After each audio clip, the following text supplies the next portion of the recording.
I start my story as the guy everyone in my office ignores. I work under Maya, who treats me like I am just a backup worker. She praises others in meetings but never me, even when I do the hardest work. I keep telling myself it is fine because I believe loyalty will pay off one day. But deep inside I feel invisible every single day. I still smile at work because I think patience is power.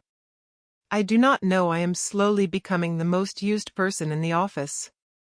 One morning, I walk into office and hear people laughing near Maya's cabin. Maya calls out loudly, "Good job, Daniel, this is exactly what leadership looks like." I stop walking because I recognize the report they are praising. It is my report, the one I finished last night after staying late. I slowly say, "Excuse me, Maya, that report was mine, I worked on it all night." Maya looks at me and says, "We work as a team, don't be emotional." I feel my face burn but I force a smile and say, "Still, I did most of it." Arif pulls me aside and whispers, "Bro, she is using you. Open your eyes." I shake my head and say, "No, she just expects high performance." He says, "This is not normal respect, man, you are blind." I answer, "She gave me this job when no one else did." He sighs and walks away saying, "One day you will understand." I sit alone in cafeteria thinking about what just happened. My phone rings, it is my father calling. I say, "Hello, Baba." He says, "How is work, my son?" I answer, "Same as always, busy." He says, "Are they treating you well?" I pause and say, "Yes. I think so." He says, "Remember, respect is never given, it is earned." I whisper, "I am trying, Baba, I am really trying." He says, "Then do not let anyone make you feel small." I look outside the window and see office lights glowing while I feel something inside me slowly breaking. I promise myself quietly that I will not stay invisible forever. I walk back to my desk feeling every step heavier than before. Maya passes by and says, "Finish the client file by tonight." I nod and say, "Yes, ma'am." Arif leans in and whispers, "You are becoming her shadow." I whisper back, "I just need time." He says, "Time won't fix this situation, bro." I stare at my screen but I cannot focus anymore. I remember my father's words again and feel a strange strength inside me. I quietly say to myself, maybe I am worth more than this. The office lights dim but my thoughts grow louder than ever. I walk out thinking this is just the beginning of something I do not understand yet. Arif and I sit together after office outside the building. Arif says, "Tell me honestly, do you trust Maya?" I hesitate and say, "I used to." He shakes his head and says, "That is your problem." I reply, "She gave me opportunity when no one did." Arif says, "Opportunity should not feel like slavery." I stay quiet because I don't know what to say. I remember my father again telling me to stand strong. I whisper, "Maybe I am too loyal to people who don't see me." Arif stands up and says, "Think about it before it is too late." I walk home alone and the streets feel unusually quiet. My mind keeps replaying Maya's face again and again. I feel something breaking but I do not know what it is yet. My father calls again and I answer slowly. He says, "Come home soon, you sound tired." I say, "Yes, Baba, I will." I look at the night sky and silently promise myself that I will never stay invisible forever, no matter what it takes. Next morning I wake up early even though I barely slept. I keep thinking about Arif's words in my head. I tell myself, just one more chance. But deep inside I feel something already changed. I walk into office and see Maya talking to Daniel again. Maya says, "We will finalize it without him." I freeze when I hear those words. I whisper to myself, "Without me?" Arif notices my face and knows something is wrong. He asks, "What happened?" I say slowly, "I think they are planning something without me." He says, "Then it's starting." I sit at my desk knowing my life at this office is about to change forever. I open my laptop but I cannot stop thinking. Maya walks past my desk and stops for a second. She says, "Do not make mistakes today." I nod and say, "I won't." Arif whispers, "She is nervous today." I look at her and realize she is right. I feel the first spark of something new inside me. I say quietly, "Something is going to happen." He replies, "Yes, and you are at the center of it." I lean back in my chair and realize I am no longer the same person who walked into this office months ago. I whisper to myself, "This is just the beginning." I finish my work but my hands are shaking slightly. I realize I am waiting for something I cannot name. Arif stands near the exit and looks at me. He says, "Whatever happens, don't lose yourself." I say, "I will try." I walk out of office and feel like the air itself has changed. I think about Maya, about Arif, about everything I ignored before. I whisper, "I will not be invisible anymore." I keep walking forward even though I don't know where this path will take me. The night feels heavier than usual as I reach home. I sit on my bed and stare at the ceiling for a long time. I say softly, "Tomorrow will not be the same." I close my eyes knowing my life is already changing, and I am no longer just the man they overlook.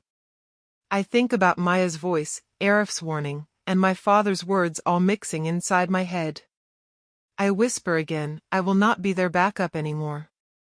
I turn off the light and try to sleep, but my mind keeps replaying every moment from the office, every insult, every ignored effort, every time I stayed late thinking loyalty would be enough. I finally realize that the man I used to be will not survive what is coming next, and somehow I am no longer afraid of that. I lie there in silence, feeling the weight of everything I ignored, everything I endured, and everything I am about to become, and for the first time I do not feel like I am just a shadow in someone else's story. I whisper into the dark room, "This is where I stop being invisible." I close my eyes and finally accept that everything I went through was not the end, but the beginning of something I was always meant to face. I breathe slowly knowing tomorrow will bring everything I have been waiting for. I am ready now for whatever comes next in my life. I walk into the office that morning feeling something is off. People are whispering more than usual. No one looks me in the eye. I sit at my desk and open my laptop, trying to focus on work, but I keep hearing my name in broken sentences around me. Arif walks in late and doesn't even smile like he usually does. He just sits down beside me and says quietly, "Did you check the announcement?" I look at him and say, "What announcement?" He hesitates, then says, "Promotion list." My heart slows down for a second. I say, "It's today?" He nods slowly. I open the company email. My hands feel cold for no reason. I scroll once. Then twice. And I see it. Senior Project Lead, Daniel Khan. Not my name. Not even close. I just stare at the screen. I don't blink. I whisper, this must be a mistake." Arif doesn't say anything. That silence tells me everything. I stand up so fast my chair moves back. I walk straight to Maya's cabin. I don't even knock. She looks up and says, "Close the door." I do. I hold my voice steady and say, "Why is Daniel promoted instead of me?" She leans back in her chair like she already expected this. She says, "It's company strategy. We needed someone with a different leadership approach." I stare at her and say, "I completed every major project. I worked overtime. I fixed his mistakes. What strategy is that?" She sighs like I am wasting her time. "You are too emotional right now. Don't take it personally." Something inside me cracks, but I still try to stay calm.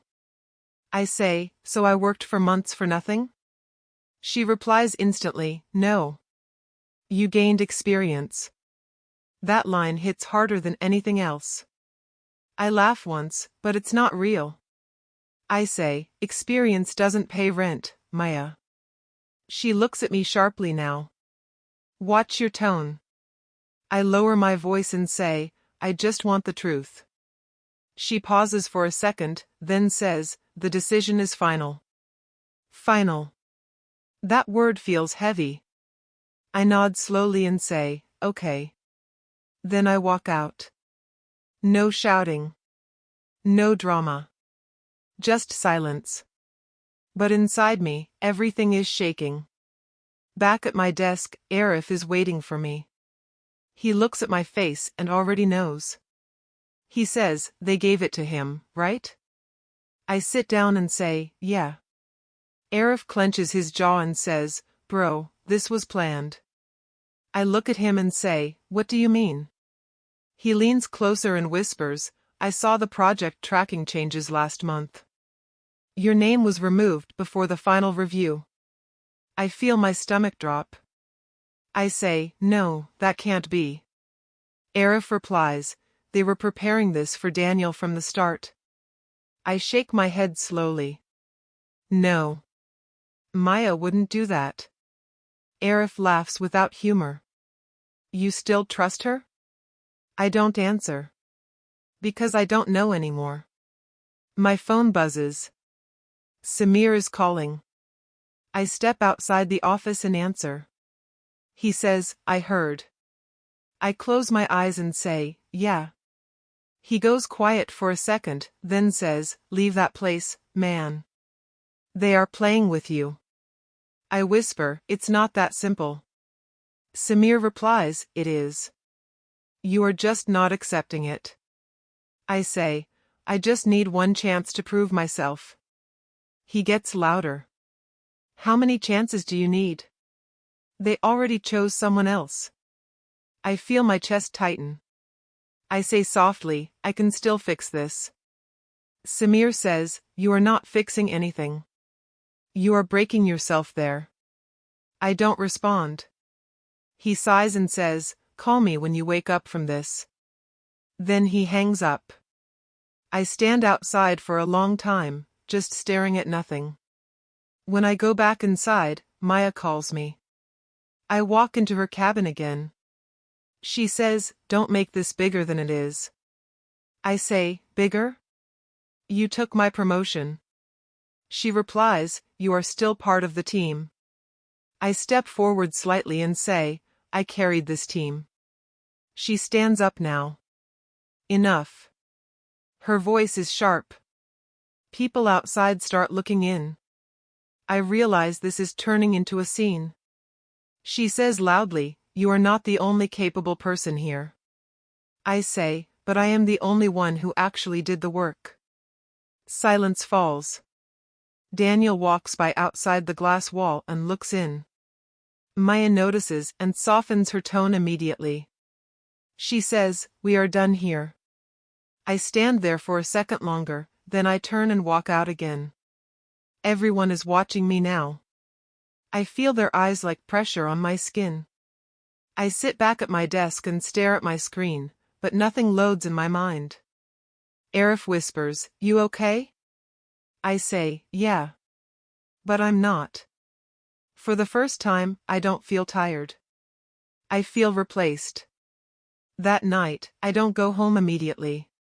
I sit in a small empty parking area near the office. I call my father. I came to office the next morning like nothing changed, but something inside me already had. I sat at my desk, opened my laptop, and just stared at the screen for a few seconds before doing anything. No rush. No panic. No chasing approval. Just silence. Arif noticed it first. He leaned over and whispered, you're too calm today. I didn't look at him. I said, I'm just working. He frowned and said, that's not your normal face. I replied, maybe I'm done reacting to everything. He studied me for a moment, then said, or maybe you're finally seeing things clearly. I didn't answer that. But I was seeing things. Too clearly. I opened old project files that I had worked on months ago. The same ideas I presented. The same strategies. I started comparing them with current reports. And I saw it. My work. Slightly changed. Rebranded. Signed under Daniel's name. I whispered to myself, so it wasn't just once. Arif leaned closer again. What? I turned my screen slightly toward him. He looked at it and his jaw tightened. Bro, this is your idea. I nodded slowly. Yeah. He said, she's been doing this for a long time. I leaned back in my chair and said, I know. That was the first time I said it without confusion. Without denial. Just acceptance. Arif looked at me carefully. So what now? I didn't answer immediately. Because something inside me was changing. Not breaking this time. Building. I said quietly, now I stop being blind. He didn't smile. He just nodded like he understood what that meant. Later that day, I went to HR. Mr. Khan was sitting behind his desk flipping through files like he was too busy to exist in reality. I knocked and walked in. He looked up and said, Yes? I said, I need to report something. He sighed immediately. If this is about promotion again. I cut him off. It's not just promotion. He leaned back. Go on. I explained everything calmly. The idea theft. The project changes. The pattern. He listened without much expression. When I finished, he closed the file in front of him and said, These are strong claims. I said, I have proof. He nodded slowly but didn't open any file. We will look into it. That's all. No urgency. No concern. Just distance. I stared at him and said, That's it?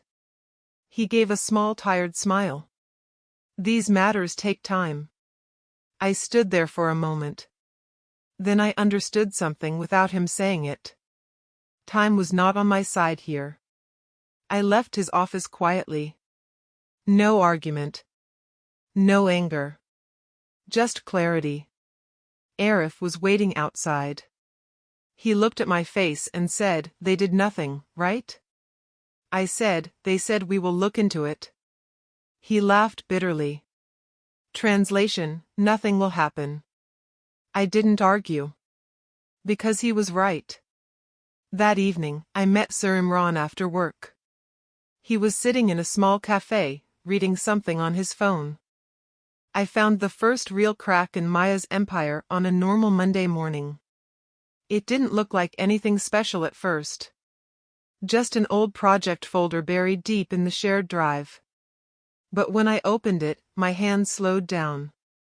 Because the numbers didn't match. At all. I leaned closer to the screen and whispered, This is wrong. Arif was sitting next to me. He asked, What happened? I said, Check this. He looked at the file and frowned immediately. Wait, this version is different from the final report. I nodded slowly. Yeah. Arif clicked another file. Then another. His face changed. Bro, these are edited. I didn't say anything for a moment. I just kept scrolling. Every version told a different story. And in every final version, Maya looked better. Daniel looked important. And my work? Either reduced or removed completely. I leaned back in my chair and said quietly, So this is how she does it. Arif looked at me. This is not just mistake-level stuff. This is intentional. I nodded. I know. For a second, neither of us spoke. Then Arif said, We need proof of everything. I replied, I already started. He looked at me sharply. When? I opened a hidden folder. He saw it and said, you've been saving this? I said, since I started noticing patterns. He exhaled slowly. You're serious about this? I said, I have to be now. That evening, I met Samir outside a small tea stall. He looked at me and said, you look different again. I said, I found something. He leaned forward. What? I told him everything. He listened quietly, then shook his head. Expose her. Right now.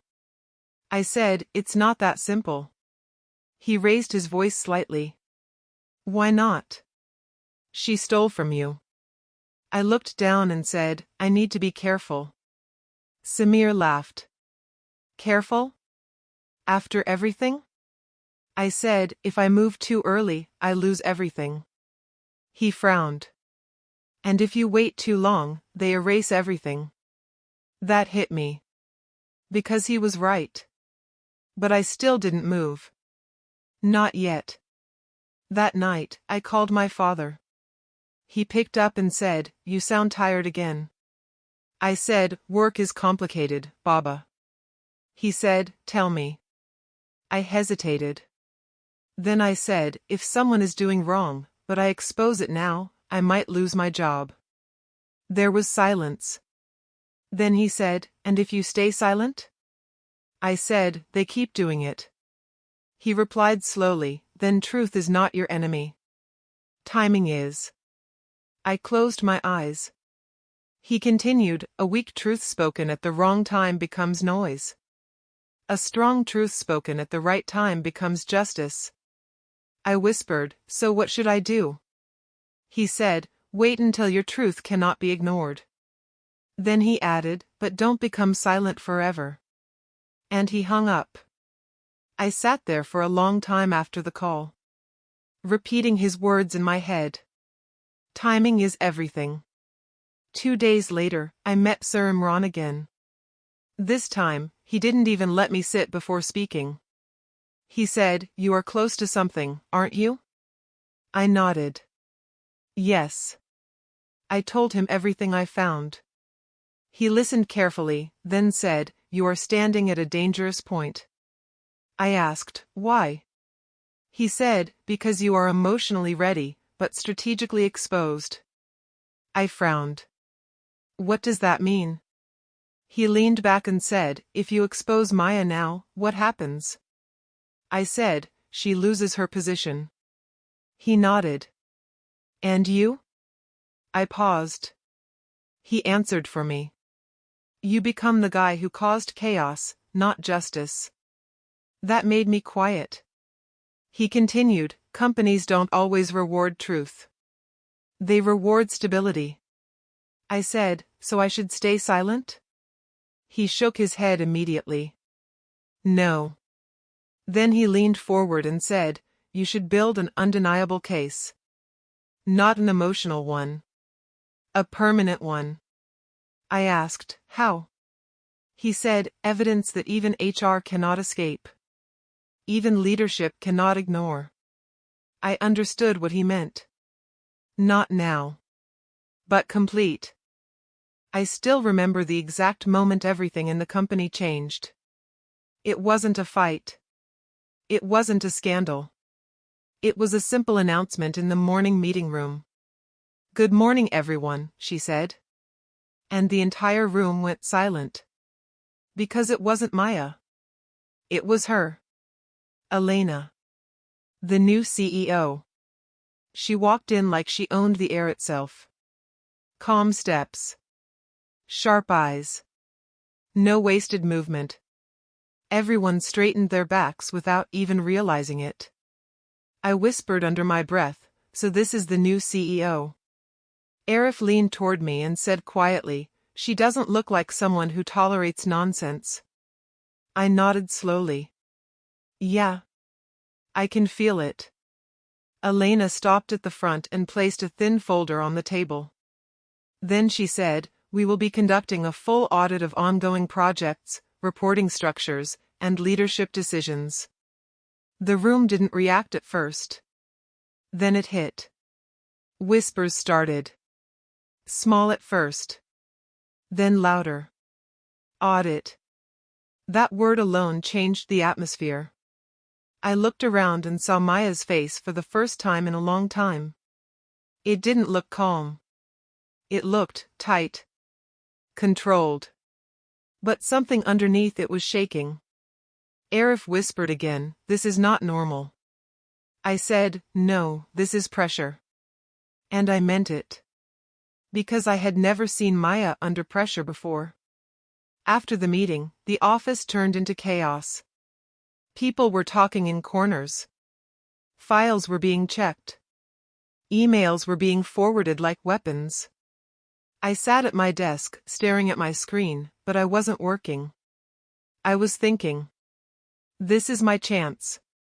That thought came fast. But so did another one. Do I even want this anymore? Because now it wasn't just about promotion. It wasn't just about Maya. It was something heavier.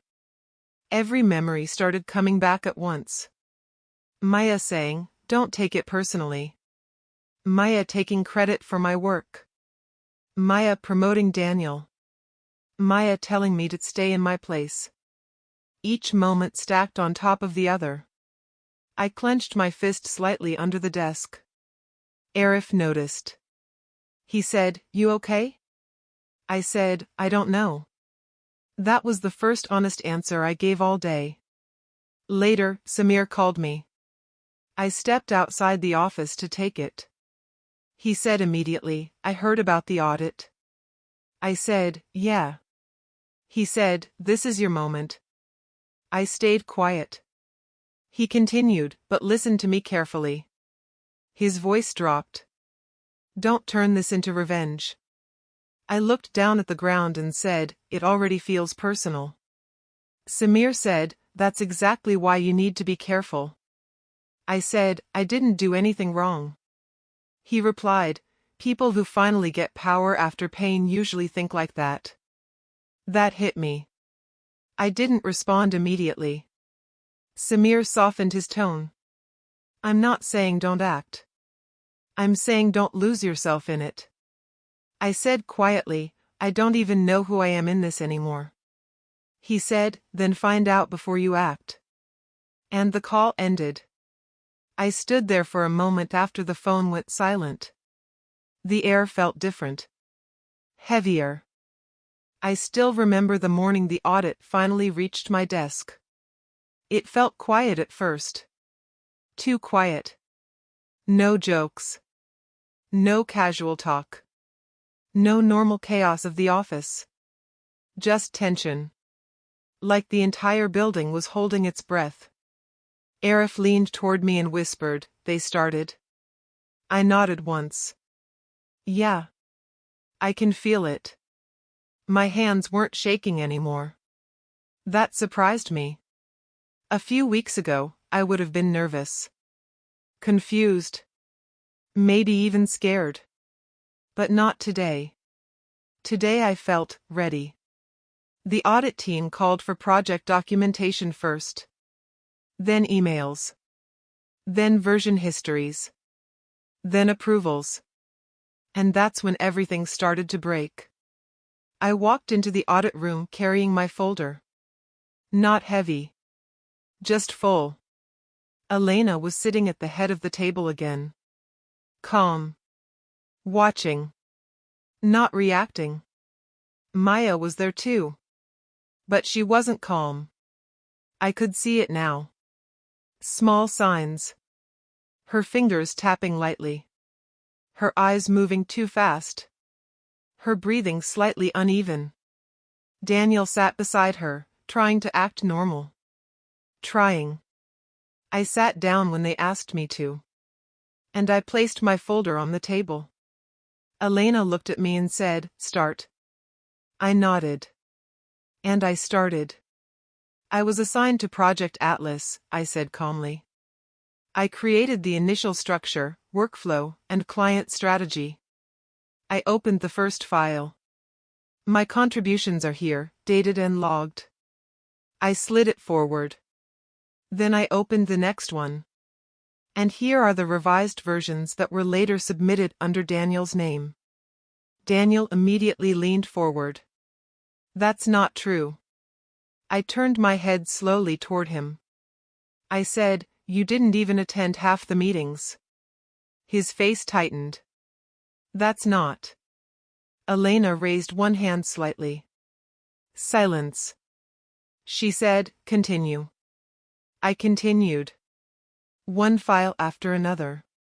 Version after version. Change after change. Each one clearer than the last. Arif was called in next. He didn't hesitate. He said, I witnessed multiple edits being reassigned without notifying the original contributor. That was me. He looked at Maya directly when he said it. Not afraid. Just honest. Maya spoke quickly. That is a misunderstanding. But her voice wasn't strong. Not like before. Not like the Maya I used to know.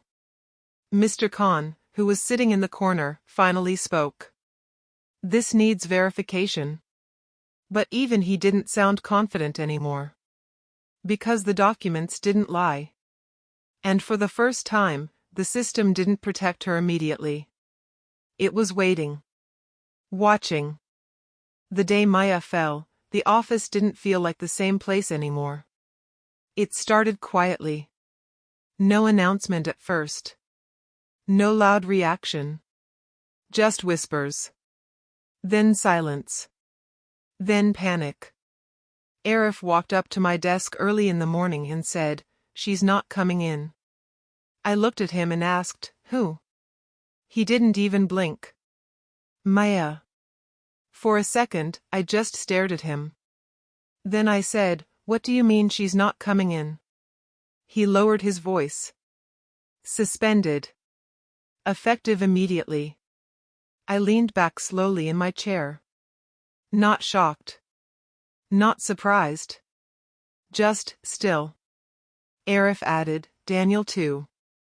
Removed from all major projects. That part landed harder. Because Daniel was always the visible one. Maya was the invisible hand. And now both were gone from control. I whispered, so it's done. Arif nodded. Yeah. It's done. The office atmosphere changed within hours. It was strange. Like someone removed pressure from the air. People started talking normally again. But not to each other. To me. For the first time. One of my teammates came over and said, we didn't know you were handling that much of the project work. Another said, honestly, we always thought Daniel was leading. I just nodded. No long explanations. No emotions. Because I didn't know what to say anymore. Even their respect felt unfamiliar. Like it belonged to someone else. Not me. At lunch, Samir showed up at my office unexpectedly.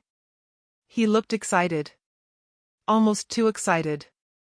He said, bro, this is huge. You actually did it. I looked at him and said, did what?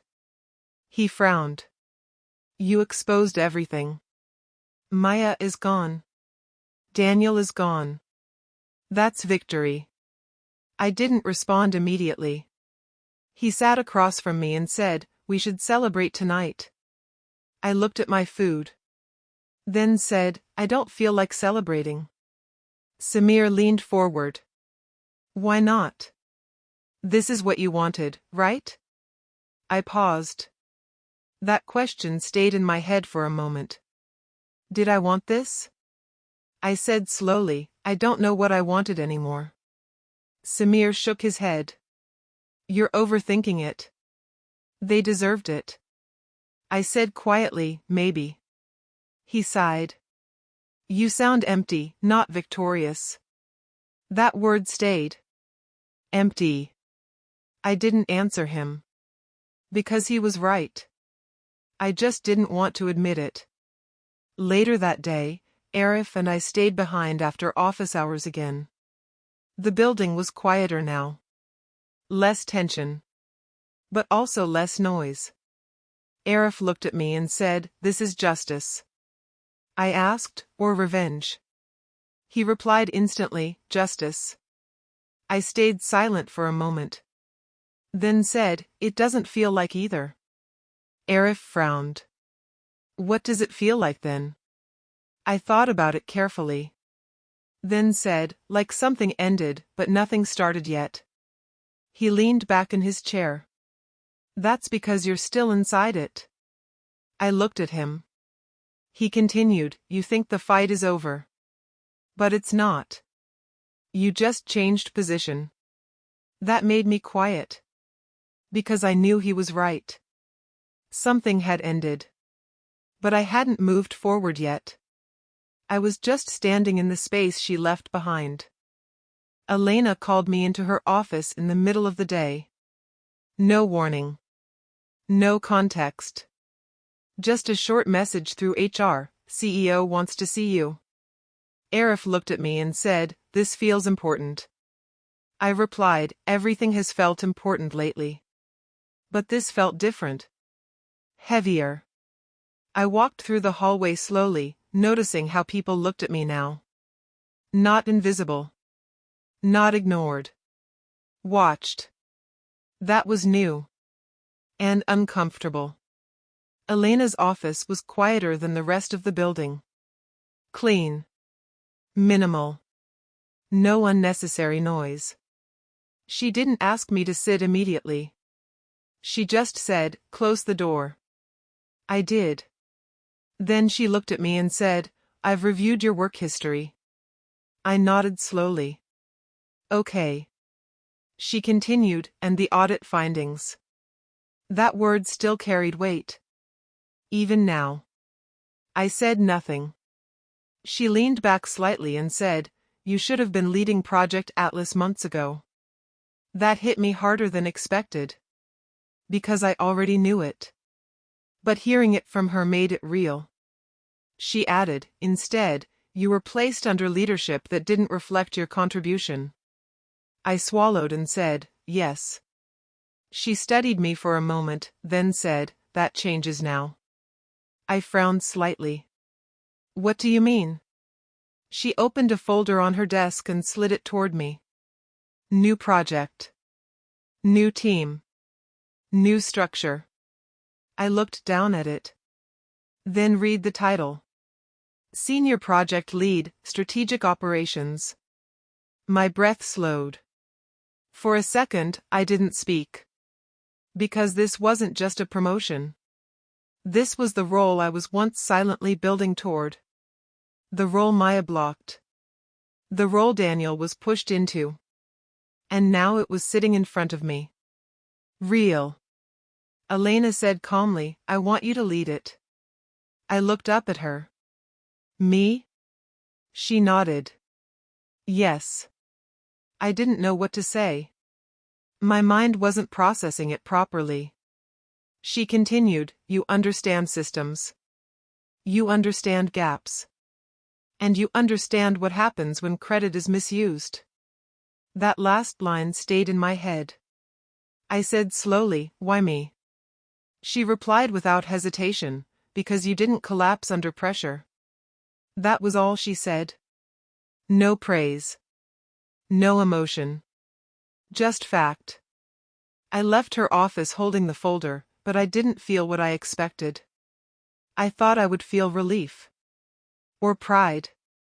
Or even satisfaction. But instead, I felt something else. Fear. Not of failure. But of repetition. Because I had seen this story before. Someone gets power. Someone gets control. And slowly, they become what hurt them. I stopped walking for a moment in the hallway. And I whispered to myself, what if I become like Maya? That thought didn't leave. Arif was waiting outside when I came back. He looked at the folder and immediately smiled. "Bro, you got it." I didn't smile back. He frowned. "What's wrong?" I said, "I don't know if I should take it." He blinked. "Are you serious?" I nodded slowly. He stepped closer. This is what you wanted. I replied, I don't think I wanted power. I wanted fairness. Arif shook his head. Same thing, just different words. I said, no. They're not. He sighed. Don't overthink it. But I was already overthinking it. Because now I knew what power looked like. And I didn't trust it easily anymore. I stepped into my new role on a Monday morning that felt strangely normal. No loud celebration. No dramatic welcome. Just a new desk, a new team list, and a new title on my ID card. Senior Project Lead. I stared at it for a few seconds before putting it on. Arif stood nearby and said, So this is it? I nodded. Yeah. He smiled. You finally made it. But I didn't smile back right away. Because I wasn't sure what made it even meant anymore. The first week was different in ways I didn't expect. People didn't ignore me anymore. They waited for my input. They asked for my decisions. They listened when I spoke. It should have felt powerful. But instead, it felt like responsibility sitting on my shoulders all the time. One of my new team members said, Sir, where should we start? I paused for a moment and said, Let's understand the problem first, not just the task. They nodded and wrote it down. And I realized something quietly. I wasn't repeating Maya.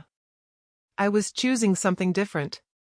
Maya didn't come back to the office again. At first, there were rumors. Then confirmations. Then silence. Permanent exit. The company didn't make it dramatic. No announcement full of emotion.